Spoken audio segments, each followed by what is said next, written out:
Kisah ini berawal pada Nabi Allah Adam alaihissalam.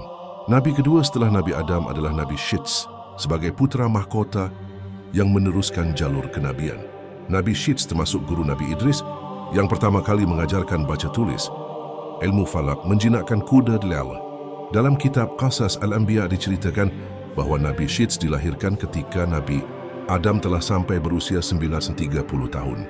Nabi Adam juga sempat mengingatkan putranya, Nabi Syits, untuk menjaga kerahasiaan amanah dan mandat tersebut agar tidak sampai diketahui oleh putranya yang pendeki Qabil. Setelah Nabi Adam mengetahui putranya Habil terbunuh oleh Qabil, selama setahun dia tidak tertawa dan tidak bergaul dengan Siti Hawa. Maka Allah Ta'ala berfirman kepadanya, "Hai Adam, sampai kapan tangisan dan kesedihan ini? Sesungguhnya aku akan memberikan pengganti dari anak itu untukmu, dengan anak yang terpercaya dan menjadi nabi, dan dari keturunannya akan kujadikan para nabi hingga hari kiamat. Tandanya adalah dia akan dilahirkan sendirian, tidak kembar, tidak mempunyai saudara sekandung. Apabila lahir anak itu, namailah dia Syits." Nabi Adam dan Siti Hawa yang memiliki anak 40 pasang kembar dampit. Diceritakan bahawa Nabi Adam hendak menjodohkan anak-anak pertamanya, kembar dampitnya, dengan cara silang, di mana Sayyidina Qabil beristrikan Siti Damimah, adiknya Sayyidina Habil, dan Sayyidina Habil beristrikan Aklimah, adiknya Sayyidina Qabil. Ini ditentang oleh istrinya Siti Hawa dan Qabil. Alasan Nabi Adam menikahkan silang menjelaskan bahawa Sayyidina Qabil yang lahir bersamaan dengan Aklimah mereka itu berasal dari satu benih yang sama, maka itu tidak baik jika dinikahkan. Namun Siti Hawa, istrinya, menentang dan ingin menjodohkan anak kembar dampitnya dengan pasangan masing-masing. Alasannya sudah merupakan ketentuan takdir, dijodohkan sejak dalam kandungan. Mereka saling berebut dan mengaku siapa yang lebih berhak untuk menentukan perjodohan di antara anak-anak mereka. Maka mereka pun ingin membuktikan benih siapa sebenarnya yang lebih mempunyai peran atas terbentuknya janin. Mereka lalu meminta petunjuk kepada Allah. Dari mereka lalu kemudian sama-sama mengeluarkan benih dari dalam tubuh rasa, dayaning urip, daya hidup.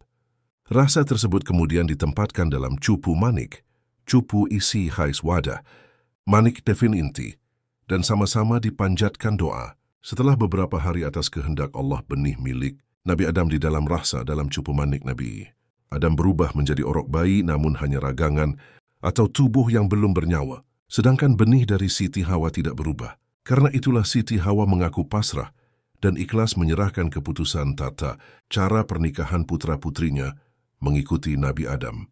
Lalu atas kemurahan kodrat dan iradat Allah, bayi yang ada pada cupu manik milik Nabi Adam menjadi lengkap perwujudannya. Sebagai manusia yang sempurna, kemudian cahaya, nur buah kenabian yang ada di badan Nabi Adam berpindah ke dalam tubuh bayi hingga dapat hidup sempurna. Assalamualaikum sahabat beriman, salam sejahtera. Untuk kita semua semoga selalu dalam lindungan Allah Subhanahu wa Ta'ala. Dan tak lupa solawat salam kita panjatkan kepada Nabi kita, Rasulullah Sallallahu Alaihi Wasallam. Sebab hanya kepada beliaulah kita semua, umat Muslim, mendambakan syafaatnya. Saya ucapkan selamat datang di channel Cerita Islami.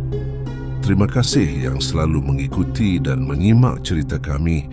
Semoga membawa kemanfaatan bagi anda semua.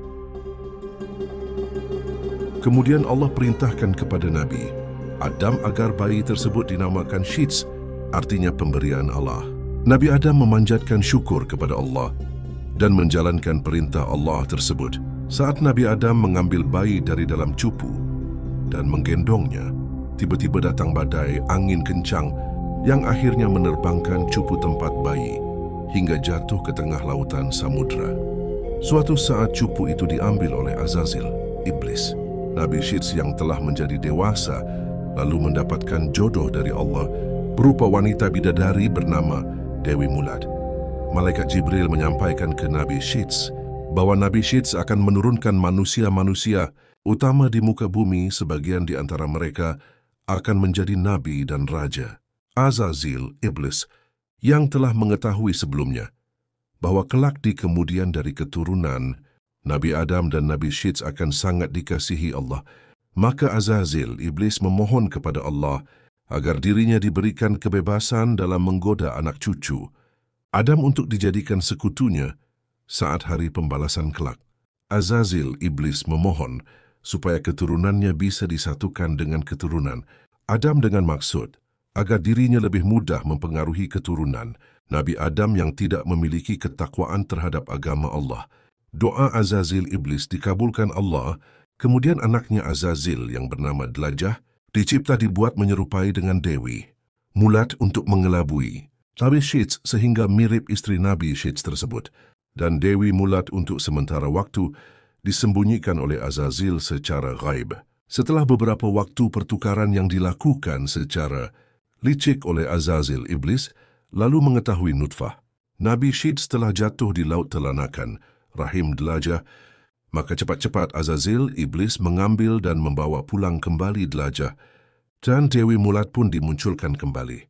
9 bulan kemudian Dlajah melahirkan bersamaan dengan terbenamnya matahari.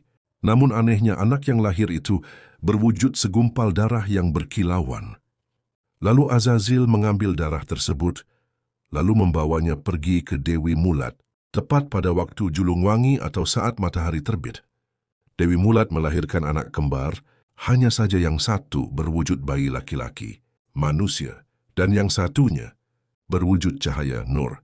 Lalu Azazil datang ke Dewi mulat, menangkap seberkas cahaya nur tersebut secara sembunyi-sembunyi, disatukannya dengan segumpal darah berkilauan yang ia bawa dari Dewi Dlajah.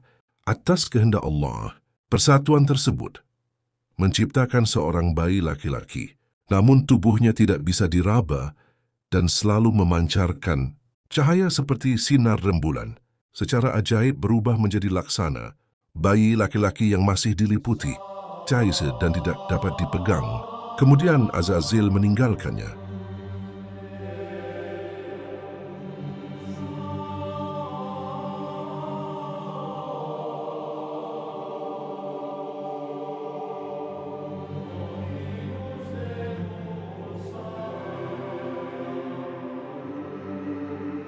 Sahabat beriman yang dirahmati Allah Subhanahu wa Ta'ala, lalu siapakah putra dari Nabi Syits yang dikenal sebagai seorang raja?